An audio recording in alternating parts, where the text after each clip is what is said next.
ওলকপির অনেক পুষ্টিগুণ রয়েছে। ক্যান্সার প্রতিরোধ, ওজন কমানো, হজম শক্তি বৃদ্ধি, রোগ প্রতিরোধ ক্ষমতা বৃদ্ধি সহ বিপাক প্রক্রিয়া নিয়ন্ত্রণ, হাড় মজবুত, রক্ত সঞ্চালন বৃদ্ধি করা সহ দৃষ্টিশক্তি বৃদ্ধি করে এবং স্নায়ুর কার্যকারিতা ও মাংসপেশি বৃদ্ধিতে ভূমিকা রাখে এই দারুণ স্বাদের ওলকপি। আসসালামু আলাইকুম, কেমন আছেন সবাই? আশা করছি অনেক ভালো আছেন। আজ আমি আপনাদের জন্য তৈরি করতে যাচ্ছি ওলকপির দারুণ মজার রেসিপি। সাথে আমি অ্যাড করে দেব গাজর এবং টমেটো।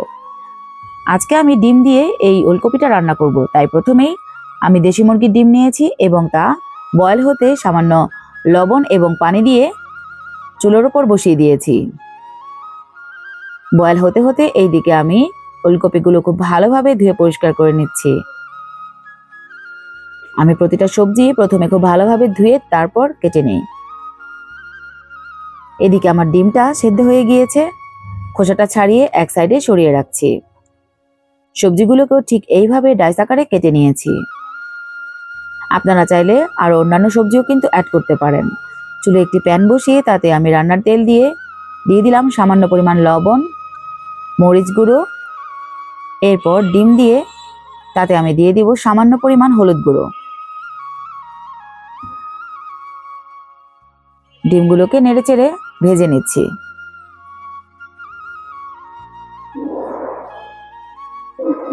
ভাজা হয়ে গেলে আমি একটি সাইডে সরিয়ে রাখছি। একই তেলে আমি ফোড়নে দিয়ে দিচ্ছি 5 ফোড়ন। আজকে আমি ফোড়ন দিয়েই রান্না করব। সুঘ্রাণ বেরিয়ে এলে এতে আপনারা পেঁয়াজ অ্যাড করতে পারেন, আমি পেঁয়াজটা পরে অ্যাড করে দেব। প্রথমে আমি সবজিগুলোকে ভেজে নিচ্ছি। এতে করে তরকারিটা কিন্তু খেতে অনেক বেশি মজার হবে। ফোড়নের সাথে খুব ভালোভাবে মিশিয়ে নিচ্ছি।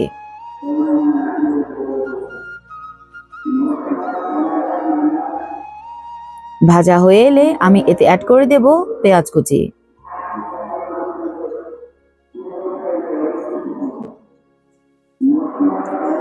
বেগুনি রঙের ওলকপি, বাঁধাকপি বা ফুলকপি যেটাই বলেন না কেন, এতে কিন্তু পুষ্টিগুণ রয়েছে সাদাটার চেয়ে অনেক বেশি।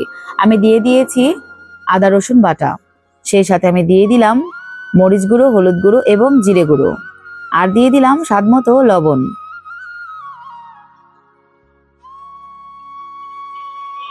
সবকিছু খুব ভালোভাবে একসাথে মিশিয়ে নিচ্ছি।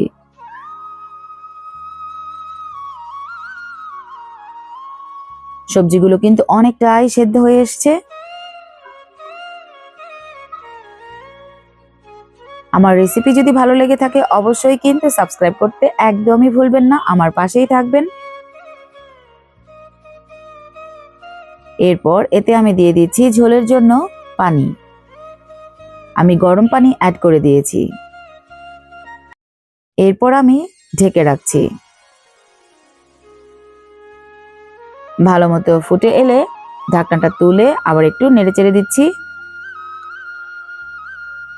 এরপর এতে আমি অ্যাড করে দিয়েছি ডিম। আপনারা সেম রেসিপি দিয়ে কিন্তু মাংস রান্না করেও খেতে পারেন, কিংবা যে কোনো মাছ দিয়েও কিন্তু করে নিতে পারেন। আশা করছি মন্দ হবে না।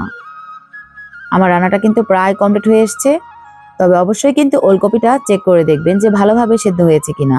আমি কাঁচামরিচ দিয়ে দিয়েছিলাম, আর লবণটা চেখে দেখতে কিন্তু একদমই ভুলবেন না। আমার রান্নাটা একদম কমপ্লিট হয়ে গিয়েছে। এখন আমি উপরে ছড়িয়ে দিচ্ছি ধনেপাতা কুচি। ধনেপাতা কুচি কারো পছন্দ না হলে জিরে গুঁড়ো দিয়ে নামিয়ে নিতে পারেন। আলহামদুলিল্লাহ, অনেক ভালো হয়েছিল খেতে।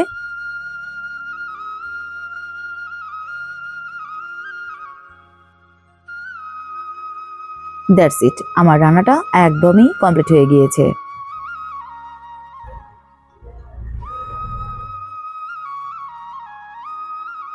আর দেখতেও কিন্তু হয়েছে দারুণ ইয়াম্মি। আশা করি রেসিপিটা সবাই বাসায় তৈরি করে খাবেন এবং পছন্দের মানুষকেও খাওয়াবেন। আমার জন্য অনেক বেশি দোয়া করবেন, সাবস্ক্রাইব করবেন, লাইক কমেন্ট করে শেয়ার করে দেবেন।